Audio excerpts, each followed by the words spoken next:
ito ay rated SPG. Striktong patnubay at gabay ng magulang ang kailangan. Maaaring may masiselang tema, lengguwahe, karahasan, sexual, horror o droga na hindi angkop sa mga... Mangiyak-ngiyak nga itong si Minchi sa tuwa dahil si Jennie na nga ang magiging sikat na girl group nga at leader pa nga siya.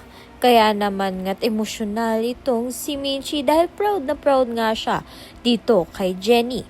Samantalang, dinalaw naman nga ni Nate ito ngang si Jennie sa kanilang bahay at personal nga niya itong kinausap na para bang ang hinala ni Perry at ni Minchi na nanliligaw na nga itong si Nate dito nga kay Jennie dahil nga nagkakamabutihan na nga sila.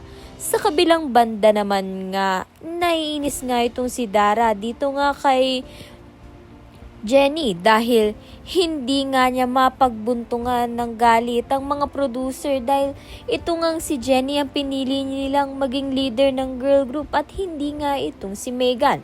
Kaya naman nga't ito ngang si Dara, si Jennie nga ang pinag-initan niya. Kaya naman nga't yan at iba pa ang dapat nating pakaabangan.